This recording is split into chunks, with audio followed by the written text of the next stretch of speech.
जय हिंद दोस्तों। आज हम दिल्ली सल्तनत से जुड़े हुए महत्वपूर्ण प्रश्नों को देखेंगे जो कि किसी भी प्रतियोगिता परीक्षा के लिए बहुत ही उपयोगी है। इसी क्रम में सबसे पहले शुरुआत करते हैं क्वेश्चन नंबर 1 की ओर। कुतुबुद्दीन ऐबक दिल्ली का सुल्तान कब बना? इसका सही आंसर होगा 1206 ईस्वी में। दूसरा प्रश्न है, दिल्ली में गुलाम वंश का वास्तविक संस्थापक किसे माना जाता है? इसका आंसर होगा इल्तुतमिश। प्रश्न संख्या 3 की ओर है, चालीसा मंडल का गठन किस शासक ने किया था? इसका सही आंसर होगा इल्तुतमिश। रजिया के पतन का सबसे प्रमुख कारण एल्फिंस्टन ने किसे माना है?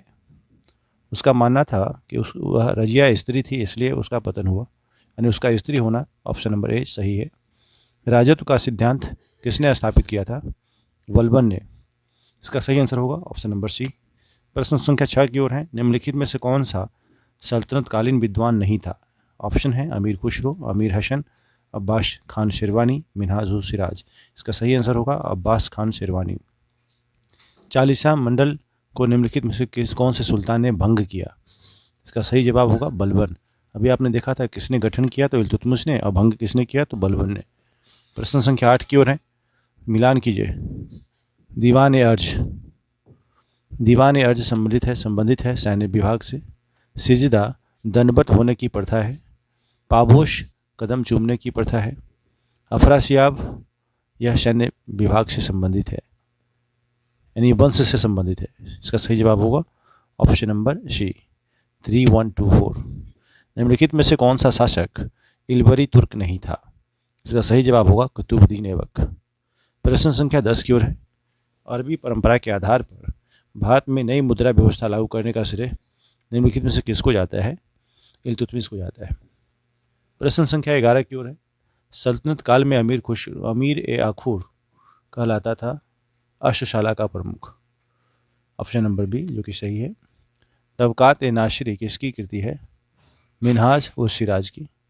ऑप्शन नंबर बी जो कि सही है। प्रश्न संख्या 13 की ओर है, गुलाम का गुलाम किसे कहा गया है? इल्तुतमिश को। इसका सही जवाब ऑप्शन डी होगा। निम्नलिखित में से कौन सी इल्तुतमिश के राज्यकाल की में सल्तनत की राजधानी थी? दिल्ली।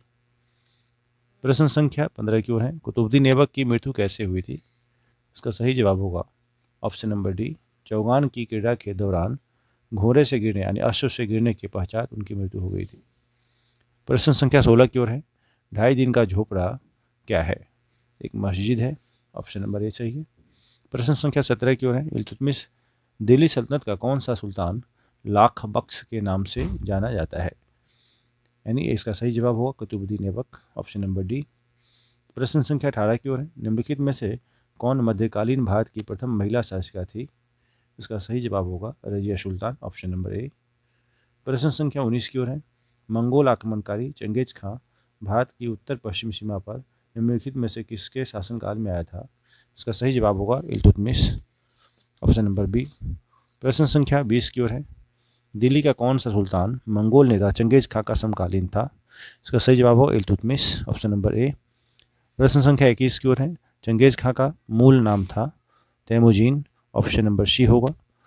प्रश्न संख्या 22 की ओर है, अपनी शक्ति को समेकित करने के बाद बलबन ने भव्य उपाधि धारण की थी, जिल्ले इलाही। बलबन ने एक बहुत बड़ी उपाधि हासिल की थी, इसका नाम था जिल्ले इलाही। ऑप्शन नंबर सी 22 का सी।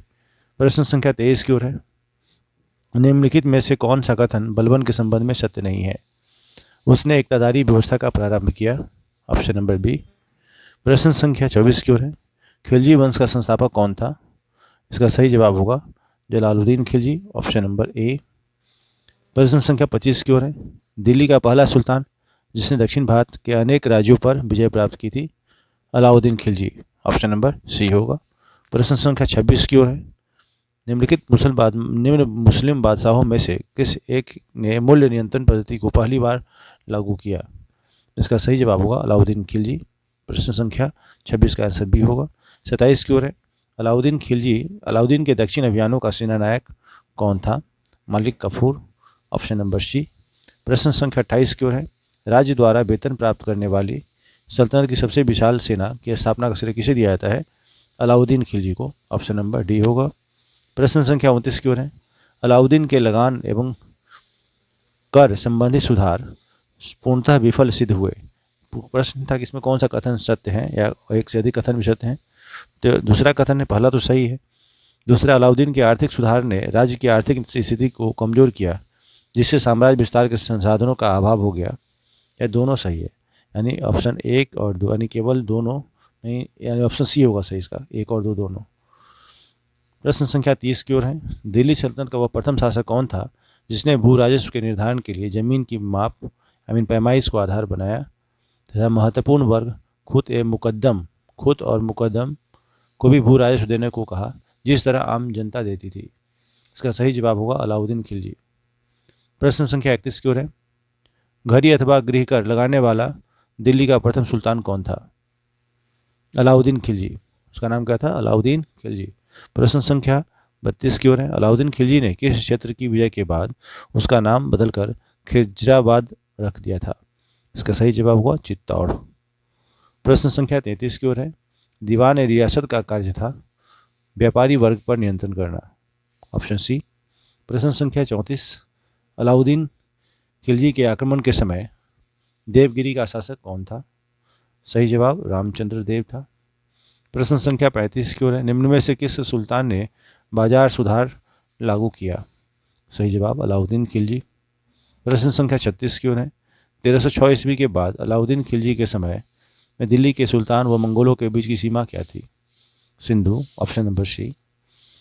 प्रश्न संख्या 37 की ओर है। मोहम्मद बिन तुगलक गद्दी पर कब बैठा था? 1325 ईस्वी में। प्रश्न संख्या 38 की ओर है। दिल्ली से दौलताबाद राजधानी परिवर्तित करने वाला शासक था मोहम्मद बिन तुगलक।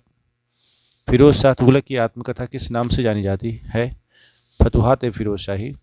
निम्नलिखित शासकों में से वह कौन सा था जिसके संबंध में सूफी संत निजामुद्दीन औलिया ने कहा दिल्ली अभी दूर है? Ghiyasuddin Tughlaq, option number D. प्रश्न संख्या 40 था। अब 41वें प्रश्न की ओर है। निम्नलिखित शासकों में वह कौन था जिनके जैन आचार्य राजशेखर तथा जीन प्रभु शूरी के साथ वाद विवाद एवं उन विद्वानों को धन आदि भेंट करने के प्रमाण मिले हैं? इसका सही जवाब होगा मोहम्मद बिन तुगलक। प्रश्न संख्या 42 की ओर है। निम्नलिखित शासकों में से किसे मध्यकालीन भारत का कल्याणकारी निरंकुश सुल्तान कहा गया है? इसका सही जवाब फिरोज शाह तुगलक होगा।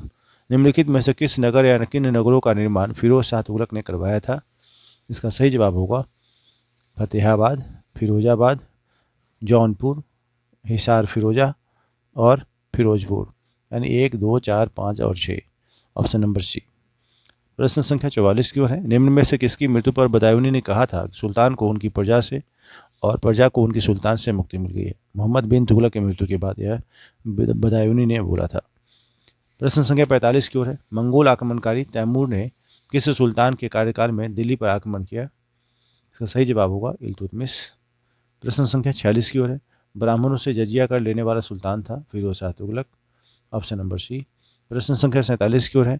इब्न बतूता किसके शासनकाल में भारत आया था? इसका सही जवाब होगा Muhammad bin Tughlaq, option number D.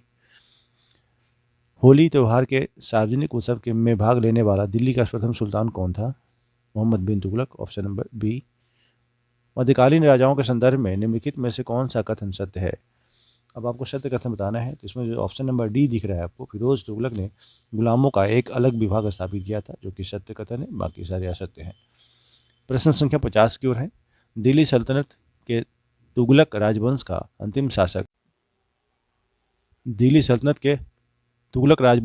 शासक निम्नलिखित में से कौन था? नसरुद्दीन मोहम्मद। दिल्ली का सुल्तान जो भारत में नहरों में के सबसे बड़े जाल का निर्माण करने के लिए प्रसिद्ध है, वह था Firoz Shah Tughlaq, option number C होगा। प्रश्न संख्या 52 की ओर है। टोपरा था मेरठ से 2 अशोक स्तंभ लेख दिल्ली कौन लाया था? Firoz Shah Tughlaq, option number B. Diwan i Kohi किस सुल्तान से संबंधित है? और उसका सही जवाब होगा मोहम्मद बिन तुगलक से संबंधित है, ऑप्शन नंबर ए। प्रश्न संख्या 54 की ओर है।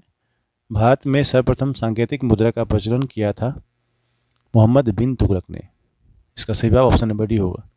प्रश्न संख्या 55 की ओर है। सैयद वंश का संस्थापक कौन था? खिज्र खां, ऑप्शन नंबर डी होगा। 56 तारीख है मुबारक शाही किसकी जीवनी है? मुबारक शाह की। 56 का बी। 57 का बहलोल लोदी किस सैयद वंश के शासक को अपदस्थ कर दिल्ली में लोधी वंश की स्थापना की? इसका सही जवाब होगा अलाउद्दीन शाह, ऑप्शन नंबर ए 57। प्रश्न संख्या 58 की ओर है। सिकंदर लोधी के संदर्भ में निम्नलिखित में से कौन सा कथन सत्य है? एक और दो दोनों सत्य है। इसमें से कोई इनमें इसने बहलोल लोधी द्वारा अपनाए गए अफगानी राजत्व सिद्धांत को त्याग कर स्वयं को सुल्तान घोषित किया। दूसरा, इसने निरंकुश राजतंत्र की अवधारणा को पुनः विकसित किया तथा अफगानों की स्वतंत्र व विरोधी प्रवृत्ति पर अंकुश लगाकर उन्हें नियंत्रित किया। दोनों सही है। गुलरुखी उपनाम से कौन सा शासक फारसी में कविताएं लिखता था? सही जवाब होगा सिकंदर लोधी। 60वें प्रश्न की ओर है। लजत ए सिकंदर शाही ग्रंथ किससे संबंधित है? इसका सही जवाब होगा संगीत से, ऑप्शन नंबर डी। प्रश्न संख्या 61 की ओर है। किस लोधी शासक ने भूमि की माप के लिए गज ए सिकंदरी नामक पैमाना चलवाया था? Sikandar Lodhi, option number C होगा। मियाँ भुआ जिसने तिब्ब ए सिकंदरी नामक औषधि ग्रंथ की रचना की, किसका वजीर था? सिकंदर लोधी का, ऑप्शन नंबर बी। प्रश्न संख्या 63 की ओर है। लोधी काल की प्रमुख इमारत मोट की मस्जिद कहाँ स्थित है? इसका सही जवाब होगा दिल्ली में, ऑप्शन ए। प्रश्न संख्या 64 की ओर है। तैमूर ने दिल्ली से वापस जाते समय किसे लाहौर, मुल्तान और दीपालपुर का राज्यपाल बनाया था? खिजर खां, ऑप्शन नंबर बी। प्रश्न संख्या 65 की ओर है। निम्नलिखित सल्तनत शासकों में से कौन अफगान मूल के थे? इसका सही जवाब होगा ऑप्शन डी लोधी। निम्नलिखित में से किस सुल्तान ने आगरा नगर बसाया था? सिकंदर लोधी। प्रश्न संख्या 67 की ओर है। महाराणा सांगा ने इब्राहिम लोधी को किस युद्ध में परास्त किया था? इसका सही जवाब होगा खतौली का युद्ध। प्रश्न संख्या 68 की ओर है। दिल्ली की राजगद्दी पर अफगान शासकों के शासन का निम्नलिखित कौन सा कालक्रम सही है? Bahlol Lodhi, Sikandar Lodhi, Ibrahim Lodhi, option number C. प्रश्न संख्या 69 की ओर है। तैमूर आक्रमण के बाद भारत में किस वंश का राज स्थापित हुआ? सैयद वंश का, ऑप्शन बी। प्रश्न संख्या 70 की ओर है। विजयनगर के शासक कृष्णदेव की कराधान व्यवस्था से संबंधित निम्नलिखित कथनों पर विचार कीजिए। ऑप्शन एक, भूमि की गुणवत्ता के आधार पर भू राजस्व की दर नियत होती थी। कारखानों के निजी स्वामी एक औद्योगिक कर देते थे। इसका सही जवाब होगा ऑप्शन एक और दो दोनों, ऑप्शन नंबर सी।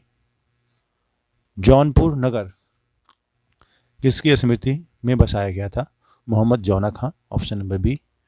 प्रश्न संख्या। सरकी सुल्तानों के शासनकाल में निम्न स्थानों में से किसे पूर्व का सिराज कहा जाता था? सही जवाब होगा जौनपुर को। प्रश्न संख्या 73 को देखिए। कश्मीर शासक जो कश्मीर का अकबर नाम से जाना जाता था, इसका सही जवाब होगा जैन उल आबिदीन। प्रश्न संख्या 74 की ओर है। सही सुमेलित कीजिए। कौन सा युग्म सही सुमेलित नहीं है? इसमें बाज बहादुर मालवा से जुड़ा हुआ है, सही है। कुतुब शाह गोलकुंडा से जुड़ा हुआ, सही है। सुल्तान मुजफ्फर शाह गुजरात से संबंधित, सही है। यूसुफ आदिल शाह अहमदनगर से, यह गलत है, ऑप्शन डी। प्रश्न संख्या 75 की ओर है। दक्षिण भारत के पोलीगार कौन थे? इसका सही जवाब होगा क्षेत्रीय प्रशासकीय एवं सैन्य नियंत्रण अधिकारी, ऑप्शन नंबर सी होगा। प्रश्न संख्या 76 की ओर। निम्नलिखित में से किस शासक ने सर्वप्रथम जजिया कर समाप्त किया? Hussain Shah Sharqi, option number C. प्रश्न संख्या 77 की ओर है। बहमनी राज्य की स्थापना की अलाउद्दीन हासन ने। प्रश्न संख्या 78 की ओर है।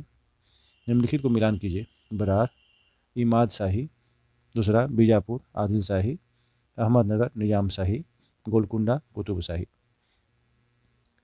प्रश्न संख्या 79 की ओर है। हरिहर एवं बुक्का वारंगल के काकतीयों के सामंत थे। दूसरा, इस्लाम स्वीकारने के पश्चात हरिहर और बुक्का को मोहम्मद बिन तुगलक ने दक्षिण भारत में विद्रोह दमन के लिए भेजा था। हरिहर और बुक्का के गुरु विद्यारण्य थे। हरिहर और बुक्का ने विजयनगर को तुंगभद्रा नदी के किनारे बसाया था। प्रश्न था कि इन कथनों पर विचार कीजिए, कौन सा कथन असत्य है? यानी इनमें से सभी कथन सत्य है, इसलिए इसका ऑप्शन नंबर डी जो है सही होगा। प्रश्न संख्या 80 की ओर है। जौनपुर राज्य का अंतिम शासक कौन था? सही जवाब हो Hussain Shah, option number B. प्रश्न संख्या 81 की ओर है। आमुक्त माल्यद किस शासक की रचना थी? कृष्ण देव राय की। किस संगम वंशीय राजा ने चीन में एक राजदूत एक दूत मंडल भेजा था। बुक का प्रथम ने, ऑप्शन ए सही है। प्रश्न संख्या 83 की ओर है। कृष्णदेव राय ने किस नगर की स्थापना की थी? नागलापुरा की, ऑप्शन नंबर बी। प्रश्न संख्या 84 की ओर है। अब्दुल रजाक विजयनगर आया था देवराय द्वितीय के राज्यकाल में, ऑप्शन नंबर बी। प्रश्न संख्या 85 की ओर। निकोलो डी कॉन्टी कौन था? इटली का एक यात्री था जिसने विजयनगर साम्राज्य की यात्रा की, ऑप्शन नंबर बी होगा 85 का। 86 में वैदिक ग्रंथों के भाष्यकार शायन को आश्रय प्राप्त था विजयनगर राजाओं का, ऑप्शन नंबर सी होगा। प्रश्न संख्या 87 की ओर है। निम्नलिखित कथनों पर विचार करें। विजयनगर कालीन समाज में सती प्रथा प्रचलित थी। अब प्रश्न था कि इसमें कौन सा कथन सत्य है। बिल्कुल सही बात है, उसमें सती प्रथा प्रचलित थी, सही है पहला। विजयनगर कालीन समाज में क्षत्रियों के विषय में कोई जानकारी नहीं मिलती है, बिल्कुल सही है। राजपूतों के बारे में कोई जानकारी नहीं थी। विजयनगर कालीन समाज में विवाह कर सामाजिक तथा सामुदायिक कर के रूप में आरोपित था, बिल्कुल सही था। विजयनगर साम्राज्य की अर्थव्यवस्था कृषि प्रधान थी। उपज का 1/6वां हिस्सा कर के रूप में वसूला जाता था, सही है। यानी चारों के चारों ऑप्शन सही हैं, यानी इसमें असत्य बताना था तो इनमें से कोई नहीं, ऑप्शन नंबर डी होगा। प्रश्न संख्या 88 की ओर है। तालीकोटा का युद्ध 1565 ईस्वी में लड़ा गया था विजयनगर, बीजापुर, अहमदनगर और गोलकुंडा के संयुक्त सेनाओं के बीच में, ऑप्शन सी होगा। प्रश्न संख्या 89 की ओर है। 1303 ईस्वी में काकतीय शासकों की सेना ने निम्न में से किसकी सेना को वारंगल में परास्त किया था? अलाउद्दीन खिलजी की सेना को परास्त किया था, ऑप्शन नंबर सी होगा। प्रश्न संख्या 90 की ओर है। प्रसिद्ध विजय विठल मंदिर जिसके 56 ताक्षित स्तंभ संगीतमय स्वर निकालते हैं, कहाँ अवस्थित है? हम्पी में। इसका सही जवाब होगा ऑप्शन नंबर सी। तो ये थे दिल्ली सल्तनत से जुड़े हुए 90 प्रश्न, जो कि बहुत ही महत्वपूर्ण है और विभिन्न प्रतियोगिता परीक्षा में पूछे भी गए हैं। उम्मीद करता हूँ आपके लिए उपयोगी साबित हो। Thank you so much.